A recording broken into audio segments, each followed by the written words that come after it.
Thank you for joining us around the fire.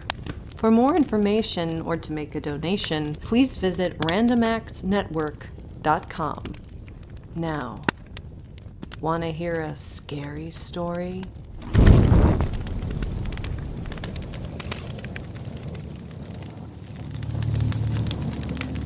It was a chilly February evening, and all the residents of Church Street had long been snowed in by the storm. The narrow one-street subdivision sat just a few miles away from town, lined by thick pines from each side. Even though the town was near, the street felt quite secluded. It had the aura of a gated community, even though their only gates were evergreen. The neighbors all knew each other, and events and parties frequently spilled beyond the sidewalk and into the street. Everyone looked out for the local kids, and many people left their doors unlocked. It wasn't even 7 o'clock, but it had been pitch black for hours. The snow had been coming down with such a force for so long that the roads into town had disappeared. Plows would be through by the morning, most likely, but the residents of Church Street were snowed in for the night. Evelyn's parents called to let her know that they were staying in a hotel an hour away. They'd been visiting friends, and Evelyn was glad to have the house to herself. She hadn't been home alone there since before she left for college, and the storm gave her the perfect excuse to stay longer and miss class. She bundled up and stepped onto the front porch. A biting gust of wind nearly forced her back inside. Through the endless curtain of pouring snow, she could barely make out the neighbor's house across the street. Shielding her joint from the wind, she clicked the lighter and lit the twisted end. Once she was nice and high, she'd find a snack and pick a movie to watch. Taking in the smoke, she continued looking around. The street had only a few lights, and the illumination didn't stand a chance against the storm. To the left lived Mrs. Keating and her husband. She was lovely, a retired teacher, but he had never said a word to Evelyn even when she lived there. Their living room lights were on. They were probably sleeping in front of the TV. The house next door on the other side belonged to the Washingtons, a group of 5 that perpetually resembled a perfect family portrait. The lights were on throughout their house, so it seemed the whole family was home. Evelyn flicked the butt of her joint into the wind. It was biodegradable, and went back into the house, deadbolting the door. She hung up her coat, removing her dripping hat and boots. As she headed into the living area, walking directly towards the back door, she thought she caught a glimpse of movement on the back deck. She froze, staring at her reflection in the glass. She took a step towards the back door, but immediately changed her mind. She had just smoked. She was stoned. Evelyn went into the kitchen and warmed herself some leftovers, cracking open a can of soda. Flipping through the channels, she found an old Goldie Hawn movie and settled into the couch. After a while, she returned to the kitchen to clear her plate. As she watched her reflection cross the house in the glass of the back door, she was reminded of what had happened before. She left her plate in the sink and calmly walked to the door, nearly pressing her face up to the glass. She looked into the night. The snow was still coming down, beautifully blanketing the trees. Evelyn's eyes followed the flakes, haphazardly blowing through the wind on their way to the ground. The entire deck was nearly invisible in the mounding snow. It took a few moments for Evelyn to realize what she was looking at, but then her heart sank into her chest. Just on the other side of the glass was a pair of footprints in the snow. It appeared someone had walked from around the house onto the deck and up to the glass door. From there, they continued in the other direction. Evelyn slid the door open, and a gust of wind entered the house. Shocked, she slammed it closed again, quickly turning the lock. The door had been unlatched the whole time. She took deep, measured breaths, trying not to panic. If she had come in from smoking just a few moments later, she may have met the surprise visitor face to face. Evelyn called her parents, but they didn't answer. She called a friend, but he didn't answer either. She was desperately trying to feel like she wasn't alone. Finally, she called her neighbor, Mrs. Keating. Hello? Mrs. Keating, hi. It's Evelyn, from next door. Evelyn, sweetheart, I thought I saw you walking in the other day. Just visiting? House sitting, actually. My parents are out of town, but I'm sorry. I'm kind of freaking out right now. I'm here alone, and outside in the snow, there's footprints coming up the back door. I think I saw someone trying to get in, and I don't know if they left Oh, my goodness, dear. You sound so frightened. First, have you made sure all of the doors are locked? Yes, everything is locked now. Okay, sweetie. You need to call the police. Oh, I thought that too, but they won't be able to get here before tomorrow at the earliest. Mrs. Keating didn't respond. Evelyn's eyes stayed on the back door. I called my parents, but I guess they're busy. I don't know. I'm just really scared. Mrs. Keating? Mrs. Keating? Oh, I'm sorry, dear. I thought to double-check my own locks, and there are footprints leading to our back door, too. Evelyn didn't know what to say. Isn't that strange? Our doors are locked, of course. I can't believe we didn't notice. We're sitting right here. Mrs. Keating, I think I have to call the Washingtons. The footprints go towards their house. Mrs. Keating planned to phone the police at the same time, and they'd follow up with the other once they had more information. It felt like Evelyn's ribcage would bruise from the pressure of her pounding heart, and she was desperate to calm down. She pulled a bottle of whiskey from the pantry to her lips and drank. Mr. Washington picked up the phone on the second ring, and was as surprised as Mrs. Keating to hear from Evelyn. After she explained, he walked to the back of the house. A long silence was followed by him confirming that they, too, had footprints walking up to their back door, which then continued towards the next house. They disconnected so Mr. Washington could reach out to his neighbor. Before Evelyn could decide what to do next, he was already calling back. The Beckers were out of town, he said, and confirmed on their security system that the house was locked up tight. Whoever it was must have continued to the next house. Evelyn was at a loss for what to do. She didn't know the neighbors any further down the road. She turned the TV off, but the silence was blaring. Just after she turned it back on, her phone rang. It was Mrs. Keating. Evelyn, dear, have you spoken to anyone else yet? Yes, I spoke to Mr. Washington. The footprints went to his back door, too. Rod Wilson, a few doors down, confirmed there were footprints there, too, and they keep on going to the next house. Well, do you know who lives there? Yes, it's that queer little man and his dogs. I can never remember his name, and I don't have his phone number. What did the police say? What do you think? They said they'll be here in the morning. Do you have anyone else's number on the street? Yes, just Betty Whitaker in the last house at the end. Mrs. Keating kept Evelyn on the line while she made a three-way call. The phone rang a few times, and finally, Betty answered. Whitaker residence. Betty, dear, it's Loretta. Hi, Loretta. How are you holding up? I've also got little Evelyn on the line with me. Hello. Little Evelyn? Little Evelyn Peters? Hi, Mrs. Whitaker. Betty, I've got kind of a weird question to ask you. Are you near your back door? No, I'm upstairs in the den. Why do you ask? We don't want to alarm you, but we think someone's going around trying to break into houses. Everyone on the street had these footprints walking up to their back doors. You keep your doors locked, right? Let me just find my slippers. Here. I'm going downstairs now to check. Nobody ever comes all the way to the end of the street. Not even my own grandchildren. So I don't think... Mrs. Whitaker? Betty, do you see footprints?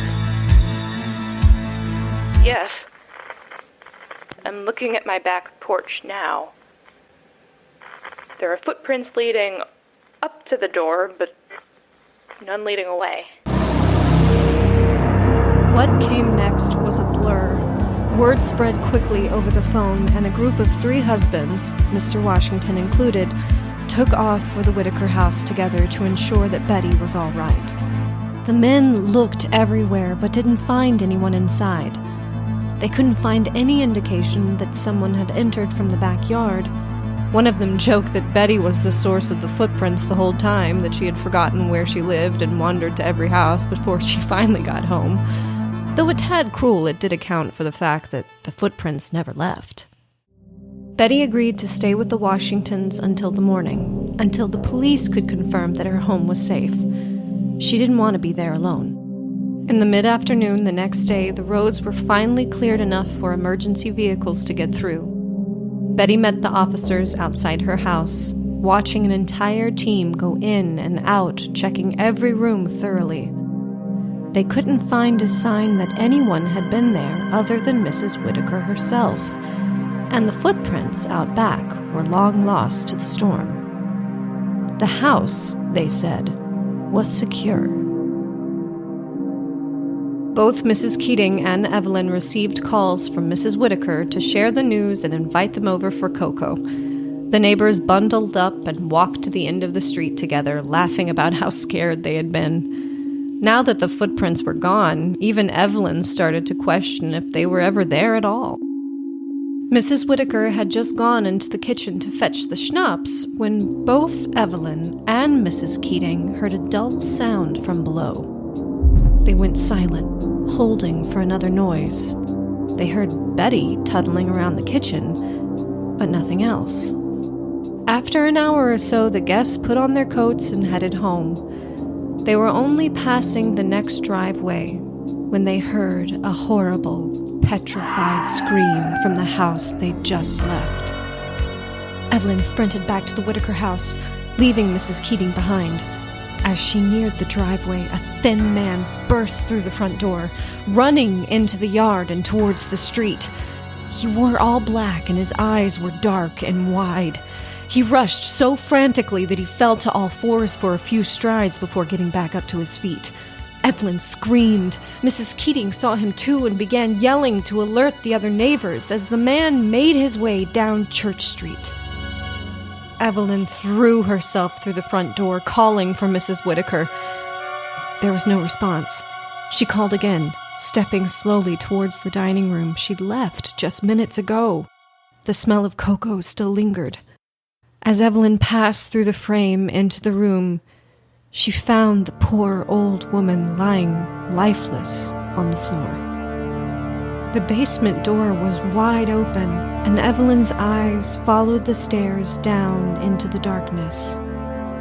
Below, she saw several boxes and suitcases, one of which was lying open and empty. Just looking at it, it should not have been large enough to contain an adult man. Mrs. Keating finally made it to the front door. She hollered something about the intruder, but Evelyn didn't comprehend it. "Stay in there, Mrs. Keating." Evelyn didn't want her to have to see her old friend lying there, an innocent casualty in the stranger's search for shelter. There was no blood, no sign of struggle. Poor Mrs. Whittaker likely died of fright.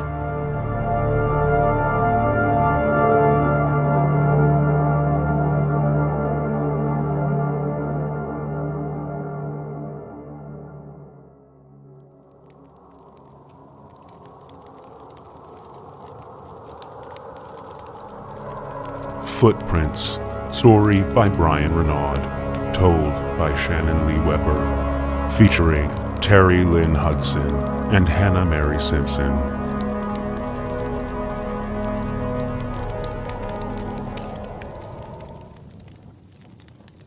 Deep in the heart of a large hospital was a ward for those long forgotten by any loved ones. In this decaying wing, 3 old men shared a narrow room with just one window at the very end.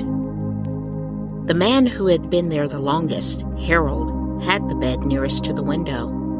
Years ago, he'd been in a terrible accident, and he was left to die in the hospital.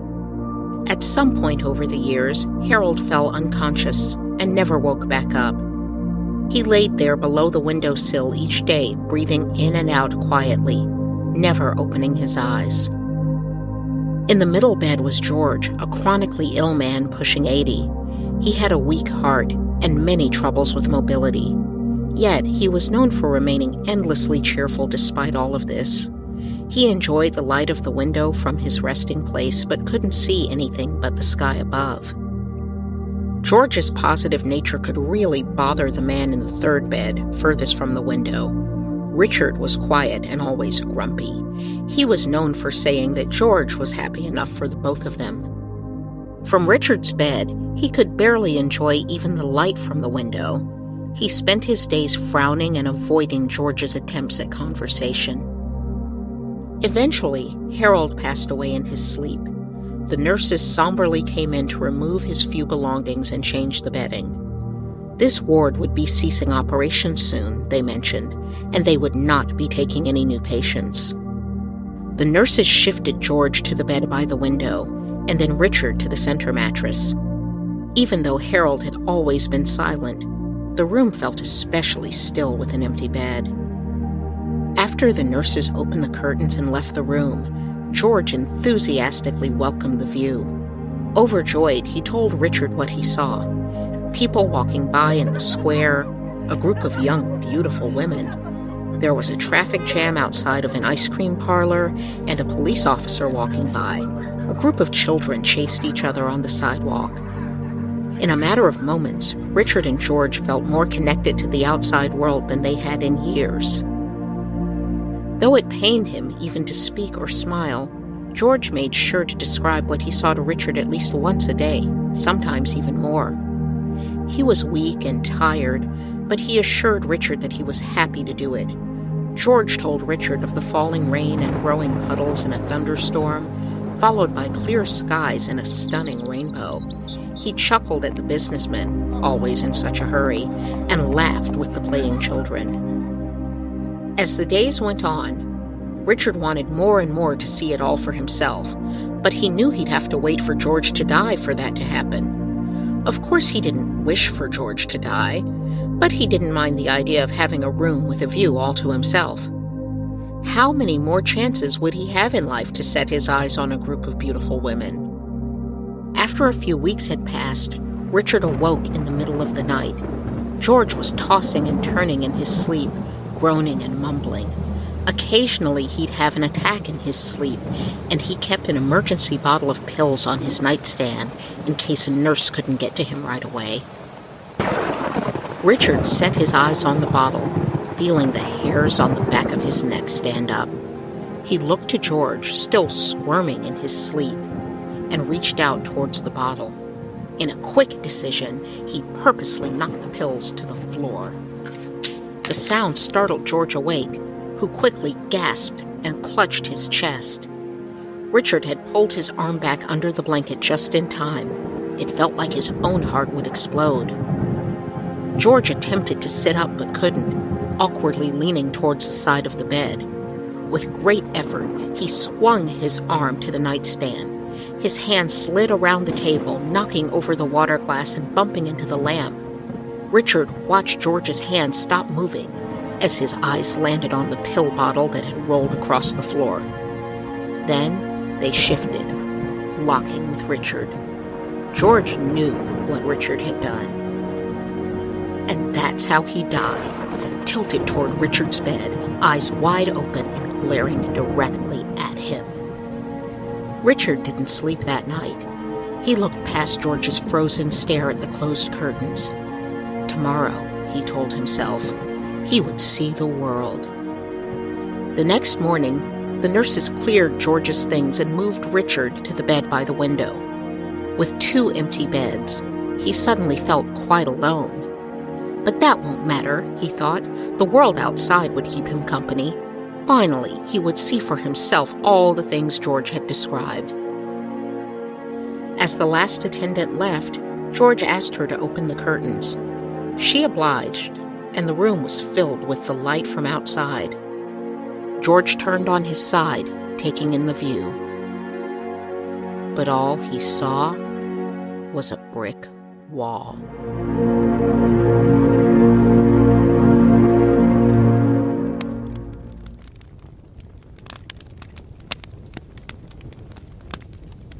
The Bed by the Window, told by Terri Lynn Hudson, inspired by folklore and written by Bryan Renaud.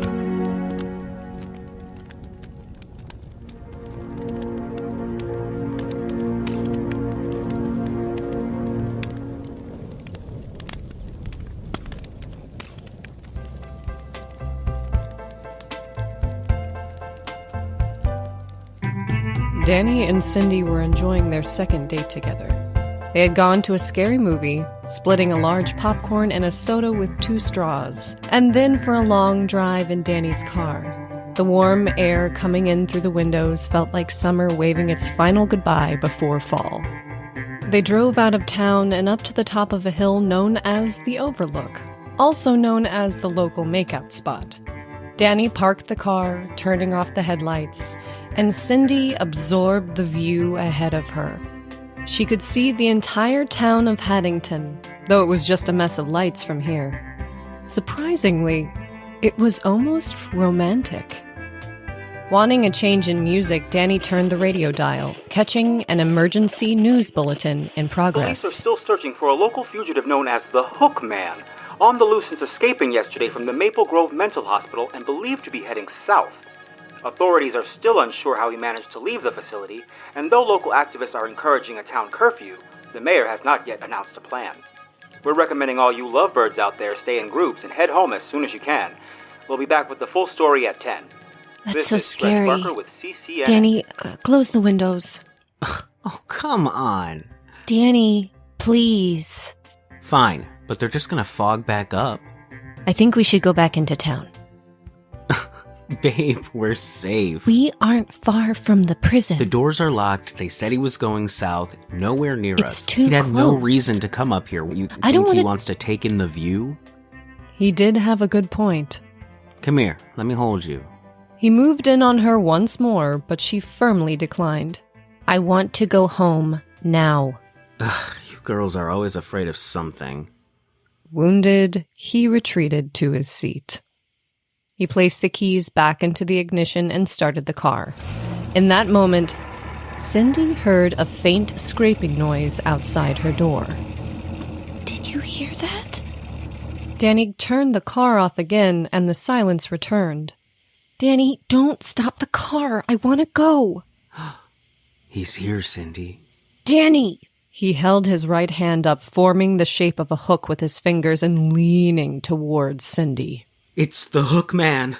He's here to murder all the horny teenagers. Danny! She was still frustrated, but laughing a bit helped relieve some of her fear. Well, I'm glad I'm safe, but it looks like you're screwed. Yeah, just not the way I hoped. I'm gonna show you there's no one out there, okay? If I do that, can we stay? It's not even 9 o'clock. I don't care what time it is. I'm not in the mood. He reached to touch her face, but she shifted away. Challenge accepted. Cindy yelped in protest as Danny exited the car, over-dramatically looking around. He called out in an exaggerated macho voice, tempting whoever could be listening to come out of the shadows. She squinted, looking into the darkness. There was only Danny. She crossed her arms, checking the mirrors. He returned to the car, opening the door. That turn you on? The opposite, actually. Can we please go? Whatever. Without getting into the car, he slammed the door and began walking towards the trees. Cindy called from her window, exasperated. Where are you going? I'm taking a piss. She was furious. Sitting in the dark car alone, she found herself questioning her taste in men and vowed to do better. A few minutes passed, and Cindy began to grow anxious. She glanced through the back window to the evergreen trees, but only saw the dark. She turned back around and sat, picking at her nails. Obviously, Danny was going to try to scare her. She wouldn't bother with his stupid games. She sat straight ahead, stone-faced. But several more minutes passed, and she couldn't help but feel that he was awfully committed to the joke. Even someone as stubborn as Danny would have gotten bored by now. Cindy honked the horn, keeping her eyes on the trees behind her. Nothing. She honked again and again, but still quiet. She tried to force back the frustrated tears welling in her eyes. Was he going to keep her out here all night?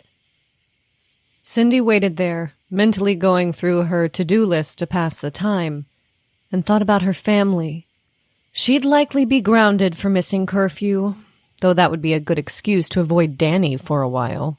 She just hoped they hadn't heard about the lunatic on the loose. As she pondered what she'd say when she got home, it began to rain. A few drops at first, then more and more steady. A storm was expected, but not until the dead of night. She knew Danny would never stay out in the rain by choice, and a deep feeling of dread settled into her stomach when he still didn't return. Looking out her window, she noticed that the glass remained clear, free from droplets or any moisture at all. She looked to the other side, noting the dry window next to the steering wheel. Slowly cracking her window open, she took in the night air. It was dry, almost dusty. It didn't smell like rain. Cindy opened the glove compartment, shifting through papers and trash, but there was nothing of use. She felt underneath her seat and then below the driver's seat, where she touched the body of a long metal flashlight. She pulled it onto her lap, clicking the button, and it spat a bright beam of light into her eyes. Centering herself and breathing deep, Cindy pulled her shoulders through, sitting in the window. She raised the flashlight above, illuminating the trees behind her. There was Danny's gutted body, dangling from the branches that reached over the car. A long, open gash ran from the tip of his chin to his groin, the contents from within spilling out and drooping below. The roof of the car was painted brown with blood and guts. It had never rained at all. Cindy screamed, dropping the flashlight under the car. She pulled herself back inside, shutting the window. And though all the air had left her lungs, the scream continued. Pulling herself together, she squirmed into the driver's seat, feeling for the ignition. She knocked into the headlights, turning them on. Only a few feet in front of the car stood the escaped fugitive in his torn and tattered jumpsuit from the sanitarium. He was a massive, hulking man with long, greasy hair and a sprawling, rotting grin peeking from the shadows overtaking his face. Where his right hand should have been was a long, rusty hook, dripping with blood. Cindy screamed again and furiously groped for the keys. The man stepped towards the car and she stopped, staring at the horrifying figure before her, gleefully dangling the car keys in the headlights. She pressed her hands on the horn as hard as she could, screaming again with all her might. Why couldn't Danny have left the keys? The lunatic bounded towards her, smashing the driver's side window with his hook. Cindy had already jumped into the back seat and opened the door. As she took her first step into the grass, the man grabbed a handful of her hair, forcing her back into the car. She swatted and hit him, but he didn't flinch. His eyes looked hungry, and Cindy was his next meal. His massive, dirty fingers gripped her head with such force that she could feel the hair ripping from her scalp. Her fists landed with less and less force, and she began to accept her fate. Ready for the finale, he pulled her from the back seat by her ankles. She was nearly limp, heavily flopping from the car into the grass with a thud. She couldn't catch her breath. She was feeling faint. The hookman was going to kill her. He fell to his knees, lifting her head from the dirt. They looked at each other, almost agreeing to what would come next, and he raised the hook high above. Then he brought it down, aiming for her throat. But she threw her right hand up mostly by instinct and deflected the blow. For a moment, they were locked there together. The hook had pierced all the way through her hand, latching around her wrist. She screamed in agony, attempting to free herself. He pulled back too, and she felt the muscles in her hand tear away. And then, a glimmer caught her eye from beneath the car. It was the metal casing of the flashlight, only a few inches from her left hand. She clutched the light and swung the metal body against his temple with all her strength. At last, her right hand separated from his hook with one final tear. She now used both hands to smash the lantern directly between his eyes. Cindy squirmed through the grass, crawling like an animal towards the trees before pulling herself to her feet. As she sprinted into the night, a waterfall of red gushed from her arm. Her hand was unrecognizable, and at some point he had gashed her above the shoulder, too. Cindy knew the man was gaining on her as she continued along the tree line, but she was moving as fast as she could.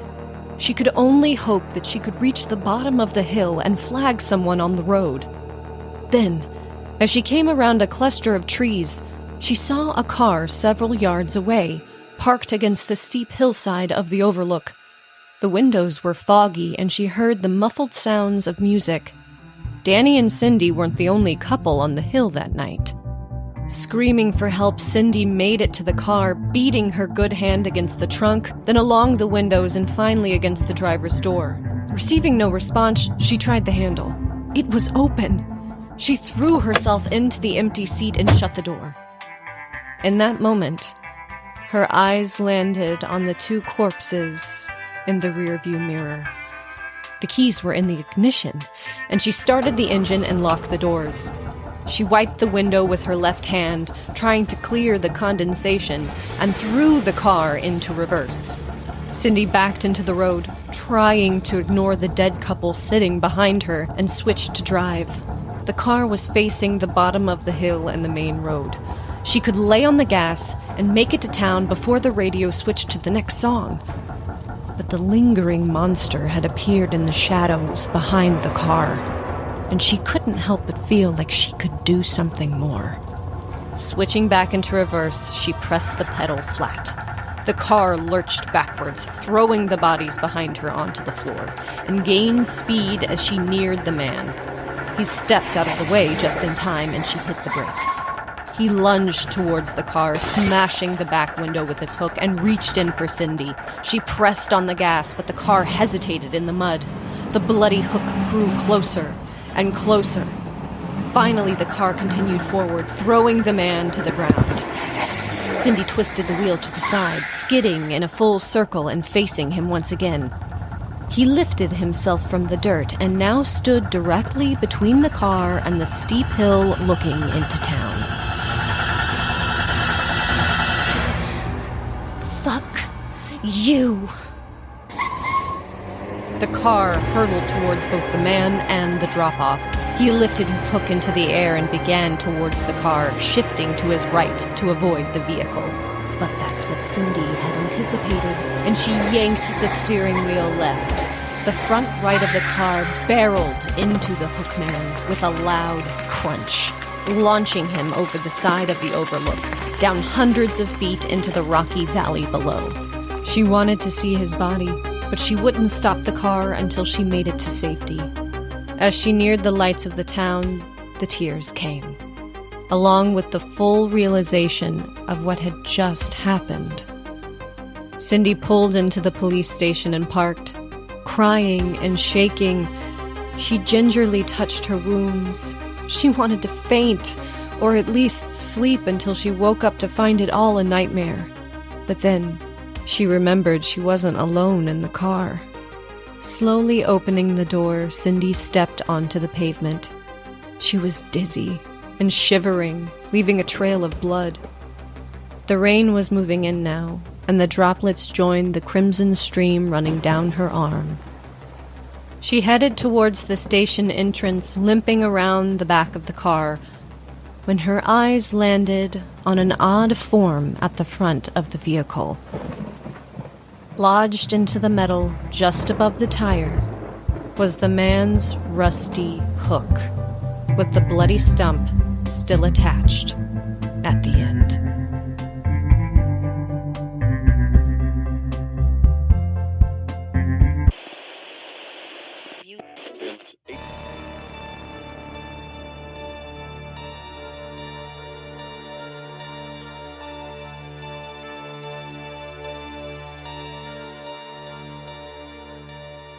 The Hook. Story by Bryan Renaud, based on the urban legend. Told by Shannon Lee Weber. Featuring Aaron Holland, Bryan Renaud and Shannon Leigh Weber.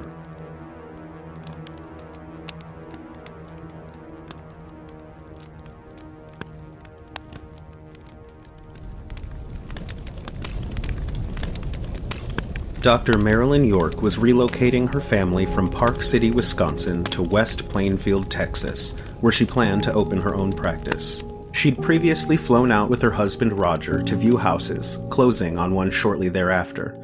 Now they packed the van and Roger set off for their new home with their 2-year-old son, as Marilyn needed a few final days to wrap up with her patients. Before they left, they set a timer on the Polaroid camera and took 2 family photos in front of their former home, one for each of them. The photos captured the moment perfectly, the family excited for their new life. But they never made it, and Roger never called. Marilyn reached out to the police, and while they immediately began scanning their route for the license plate, she couldn't sit around worrying. She canceled all upcoming appointments, and a colleague, Henry, picked her up in his station wagon along with the rest of her belongings. They stopped at just about every diner, gas station, and rest stop that they passed, but no one recognized her family or their vehicle. Neither did anyone at the inns or motels. Hour after hour, stop after stop, the Polaroid photo never left Marilyn's grip. They didn't remember pulling off of the main highway, but they'd stopped seeing any road signs long ago, along with anywhere to stop. As the sun lowered in the sky, the pair began to worry. They were sure they'd see a gas station by now, but the endless darkness of the desert continued on forever. There were no other headlights or any lights at all, just a wall of black on the other side of the windows, except for the passing dirt visible in the dim headlights. Finally, they saw a large hand-painted sign in the distance just off the road. "Bender Inn," it said. "Last stop for miles. Jerky, gas, rest." They felt unbelievably lucky. As they turned off the road, Marilyn wondered if her family may have been in the same situation, though their van didn't go through gas as quickly as Henry's station wagon. The dull shadow of an old barn came into view against the sky. On the side, in the same sloppy painting as the sign by the road, was written "Inn" in dripping capital letters. There was one lone gas pump out front, below a dim, flickering orange light. Henry parked next to the pump, and Marilyn began grabbing a few things while he went to fill the tank. The nozzle coughed as he squeezed the trigger. He squeezed it again, and it clicked, but nothing came out. He hit the body of the pump with the palm of his hand, and a tinny echo rang out. They'd have to ask inside. Walking towards the door, Marilyn noted several cars parked around back of the building. They entered the windowless door into a low-ceiling room with untreated, dirty wood floors and the immediate smell of must and body odor. There was a kitchen area on the left and a long table with a few clearly handmade crafts, seemingly from animal bones and feathers. On the right, a counter of dried goods and meats. Running the length of the entire room from floor to ceiling was a dirty burlap divider of some kind, like they'd split the back half of the room into another space. In front of the curtain was a dining set with 6 chairs. From around the back, an old woman entered the front, wiping her hands. She looked angry, but waved them in. The woman didn't speak any English, but she was used to communicating with travelers. Though, as hard as they tried to ask about the gas pump, she didn't understand. Eventually, they gave up, and she gestured that she was going to cook. The old woman began working in the small kitchen, and Marilyn and Henry were left to look around the place. A while had passed when the front door burst open. A large man entered, dirty and greasy and furious. He screamed about the car parked out front. Henry apologized and explained they needed gas. The old man laughed, spitting his tobacco onto the floor, and said it hadn't pissed up anything in 40 or 50 years. Baffled, Marilyn and Henry pleaded for any kind of assistance. Finally, he agreed to make a call about a gas delivery, but only if they moved their car around the side. Marilyn offered to do it, as she wanted to grab a few more things from the car. Henry handed her the keys as the old woman began to set the table. A deep sigh escaped Marilyn the moment she sat in the driver's seat. She was so frustrated to be delayed and wanted to be anywhere but here. The tears came as she recalled her family's excitement only a few days ago. Now, her future looked as dark as the stains on the fabric inside.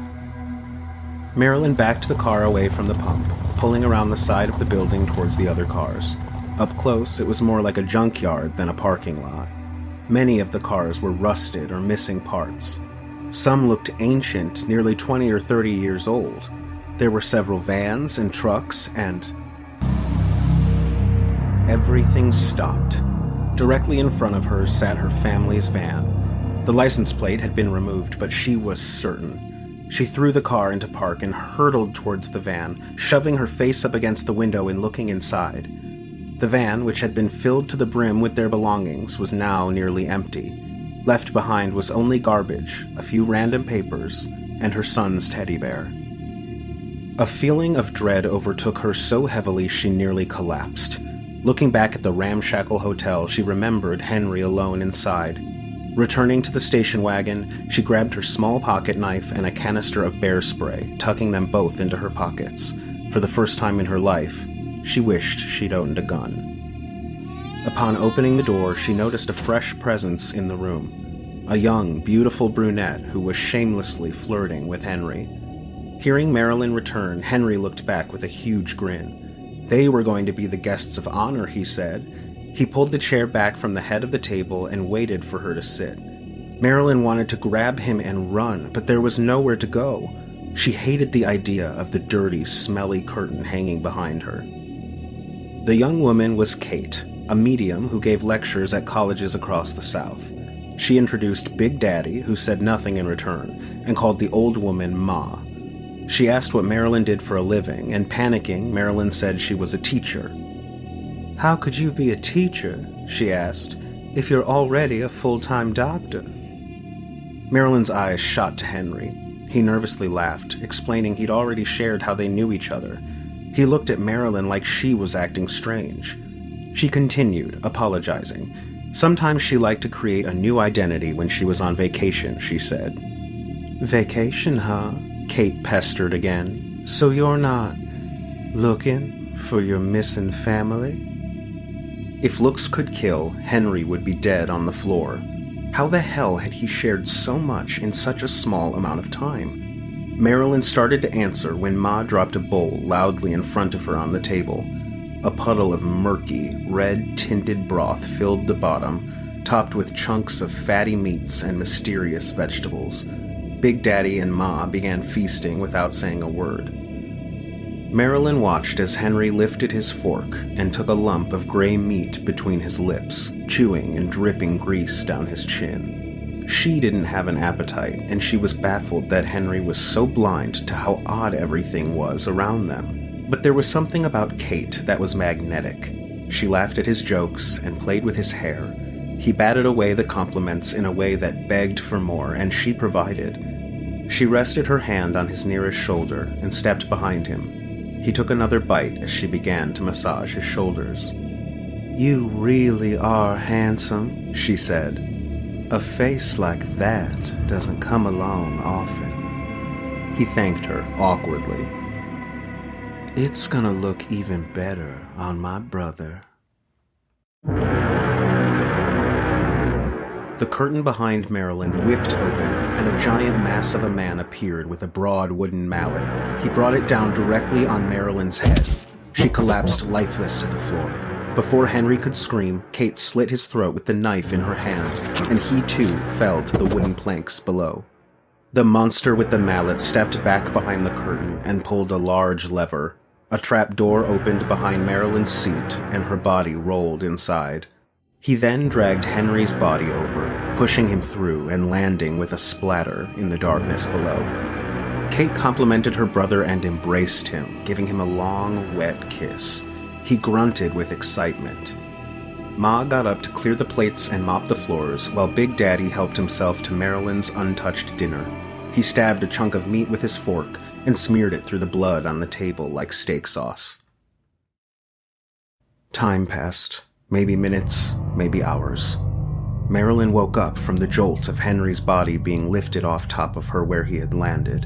Her head was throbbing and the air tasted like pennies. Though her vision was blurry, she watched the man as he set to work, now wearing a butcher's apron. he pulled a massive, rusty meat hook down from its chain and hoisted Henry up. In one slick move, he hooked the metal into Henry's back, releasing the body's full weight to dangle from the rafters.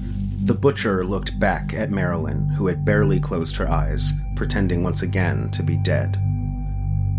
She had only just now seen his face for the first time. He looked so familiar. She didn't open her eyes again after that. The noise was enough. The butcher pulled and twisted, accompanied by a chorus of slurping and squirting, even splattering across Marilyn's face at one point. She flinched so slightly, and the man looked at her again, but she was still. He crossed to a counter of tools below a small mirror on the wall, and Marilyn finally caught a clear glimpse of his face. Or rather, her husband's. The man was wearing a distorted, bent, hand-sewn mask made of Roger's own face. Grunting, the man walked off to the back of the room, and Marilyn heard a door open and close. She stood up, but fell back to the floor as her head throbbed with every beat of her heart. She took a deep breath and stood again, steadying herself on a table nearby. Her eyes focused on the contents of the table, and she saw what looked like a bowl made of a human skull, overflowing with bone fragments, hair, and fingernails. She pushed herself away from the table and walked to what was left of Henry, confirming that he had no pulse.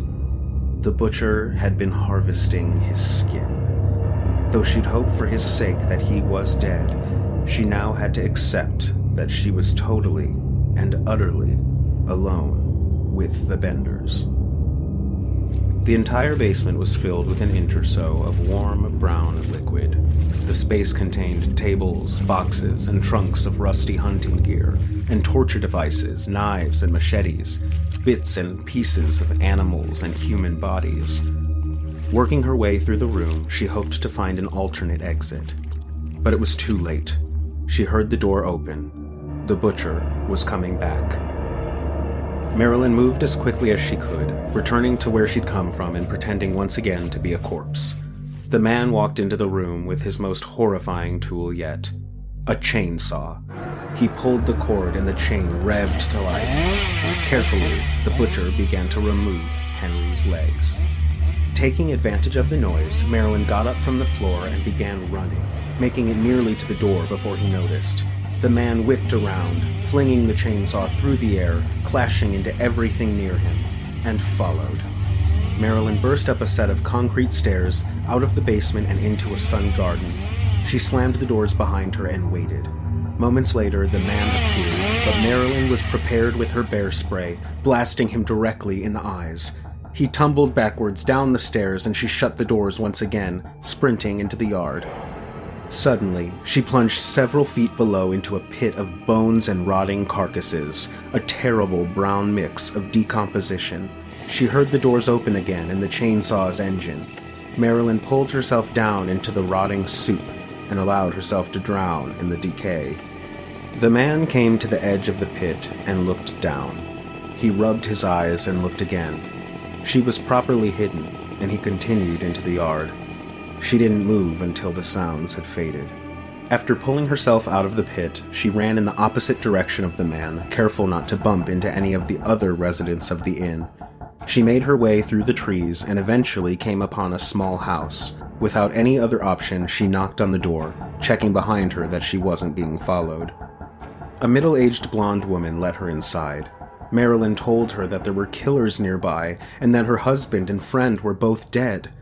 The woman calmly listened and brewed Marilyn a cup of tea. But Marilyn didn't want tea. She wanted to use the phone. The woman didn't have a phone, she said, as they were too much trouble. Nor did she have a car or any way to get anywhere, not that there was anywhere to go. Marilyn grew frustrated, raising her voice and begging for any kind of assistance when, from the back of the house came the faint noise of a baby crying. At first, she thought she imagined it. Marilyn looked around the room, seeing nothing to indicate a child. And then she knew.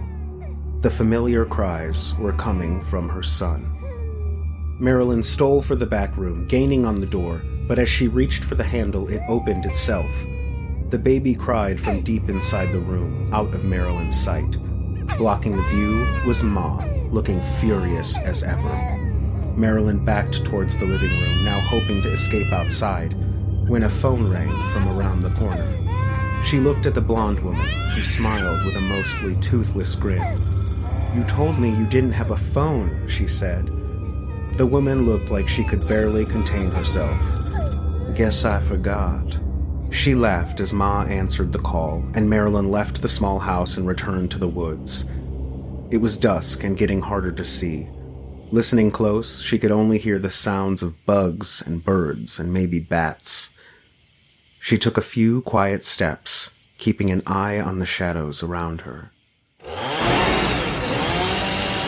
Suddenly, the butcher was right behind her. Marilyn screamed and ran as the man followed, slicing and dicing through the air like he just couldn't wait to catch his prey. But being such a large man, he couldn't match Marilyn's speed. She cleared the woods and came upon a field she hadn't seen before, and in front of her a stream and a wooden fence. She stepped into the water and sank to her knees, barely able to continue forward. He was getting closer. She squished and squirmed and finally freed herself from the mud, pulling herself up the wooden fence and toppling through the middle boards. There was a road in the distance. The butcher leapt over the mud with one jump and gripped the top of the fence with his left hand. He attempted to hurtle over the top, but he didn't have the height, and instead he crashed through the boards and onto the ground, dropping the chainsaw. Unmanned, it spun around wildly, connecting with his ankle and nearly cutting his foot clean off. He howled and screamed from the ground. Marilyn reached the road and eventually was picked up by a passing driver and taken to the hospital. They sent a pair of troopers out to the Bender farm right away, at first unsure of her statement. Ma answered the door and indicated that she couldn't speak any English. The men pushed their way inside, but the bloody sheet had been taken down. There was a rug over the trap door. The floor was freshly mopped. A flirtatious Kate insisted that no one matching Marilyn's description had ever been by, but one of the cops pushed back, saying he saw her car on the side of the building. Ma began yelling that the men must leave, physically pushing them from the house. In an instant, she'd given away her mastery of the English language, as well as her true nature. But the Benders weren't going down without a fight. Big Daddy appeared in the doorway, clubbing one of the officers with the hammer. Kate had her knife ready to go, but the second man was able to run from the house to his patrol car. He made a desperate call over the radio and grabbed the spare ammo for his gun. Straightening his aviators, he stepped back out of the car. The butcher had been lying under the vehicle, waiting, and used his toy to cut through the officer's legs. He fell to the ground, screaming in pain, as the butcher began to make his way out from underneath. Word spread quickly, and several members of the county joined the other troopers when they arrived, guns drawn. The sheriff offered to let them come out unharmed, but there was no movement from the house. He repeated himself, but once again, nothing. As he stepped forward, offering their last chance, a bullet came from the side of the building, piercing the man's skull and tossing his hat into the wind. From there, it was war. The mob shot and shot and shot at the house until most of them were out of bullets. The gunfire was returned at first, but not for long, giving them hope they'd taken out their targets. Someone tossed a Molotov cocktail through the battered open door, and the house erupted. From behind the structure came the roar of a van with all 4 members of the Bender family inside. They plowed into the vigilantes, with the butcher leaning out the side, attacking with the chainsaw. Only one trooper made it to his car fast enough to follow the van, but they looped around, faking him out, and he drove right into the pit behind the house. No one knows for sure what happened to them. The tracks disappeared, and the van was never located. Men combed through every inch of the Bender property, but never found any trace of the blonde woman that Marilyn had mentioned, nor a young boy. The family was later held accountable for over 70 deaths. Substantial rewards were offered for any information, but no one ever came forward. The Benders had escaped the clutch of the law, returning to the dust of the desert.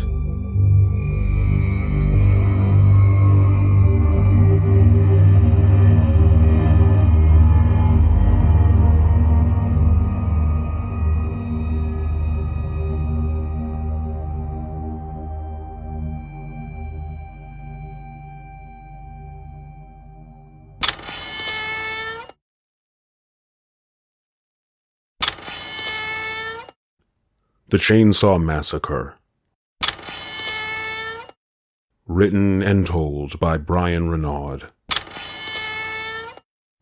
Inspired by true events.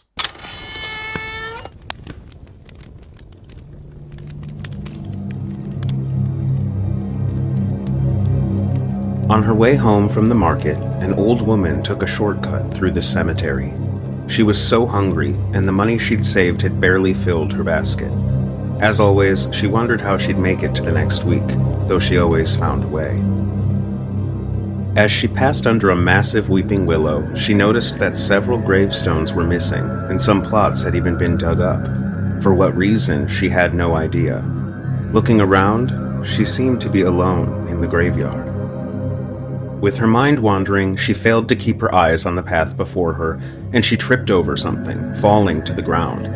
Sore, she looked back to see a large stick, or rather, some kind of bone. She picked it up, eyeing it carefully, and looking around once again, seeing no one. Without another thought, she added the bone to her basket and continued on her way. She thought of the vegetables she carried, corn and onions, green beans and carrots. Her stomach grumbled, thinking of the delicious soup she'd have for dinner. Soup was so perfect this time of year, not to mention the many health benefits of bone broth. She started the pot of water immediately upon getting home, adding her fresh vegetables along with barley, potatoes, and seasonings. The bone boiled in the bottom of the pot, and the delicious stew simmered gently, saturating her entire home. A familiar meow made its way to her ears, and the woman opened her door to see the stray cat who often visited. Excited for the company, she invited her small friend in, providing a bowl of fresh water and a few bites of chopped carrots. When the soup was done, she sat with her bowl and savored every bite. It was delicious, and the large pot would surely last for days. The cat's starving eyes watched her as she finished, and she knew she had to share. The woman plucked the bone from the pot, still simmering, and fed one end into her meat grinder. The long boil made it a bit easier to grind the first few inches into a sand-like texture that piled onto a small plate she'd prepared. Growing up, her mother had taught her to use every last bit of any resource. This always included the animal bones, an excellent source of calcium and protein with barely any flavor of its own. Mixing the grindings with a mashed potato, she placed the rest of the bone back in the pot and set the plate in front of the cat, licking her spoon. They were both so spoiled, she thought. Hours later, she awoke in the dead of night as a terrified howl filled her ears. Illuminating her lantern, she squinted into the room, but the cat was nowhere to be found. She called for him, but he didn't come.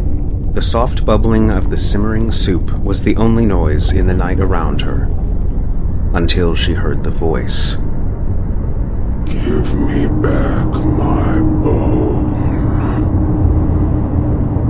The woman turned to see the small window above her stove was now open, letting in the chilly night breeze. First the howling, and now... She was so tired, and the wind often groaned through the house, but this sounded so clear. Closing the window, she planned to look for the cat in the morning. She climbed back into bed, pulling the blanket over her and settling in. But then, she heard it again. Give me back my bone. The woman was still in the bed, eyes wide open. She just needed to wait until the sun was up, she told herself. She'd had too much to eat and was having a nightmare. She insisted to herself that there was no voice at all. But only a while later, the voice returned. I want my bone back. It came from right outside her door. She stole from the bed, plunging her hands into the scalding soup to retrieve the bone. She rushed to the window, opening it quickly, and tossed the bone into the darkness. "Take it!" she screamed. It was silent. Trembling, the woman shut the window once again with her charred hands and stepped back into her home. Had it worked? Was it gone? She could only hear herself breathe. I want my bone!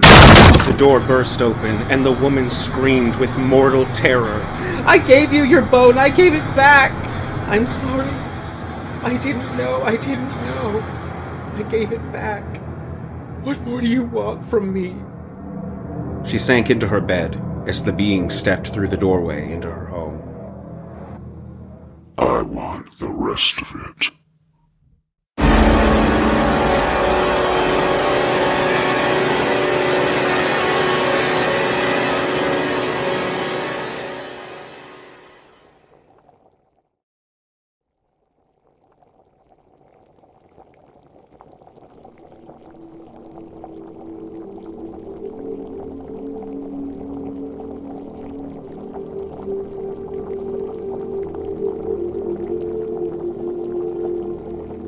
The Soup, retold by Bryan Renaud, based on urban legend.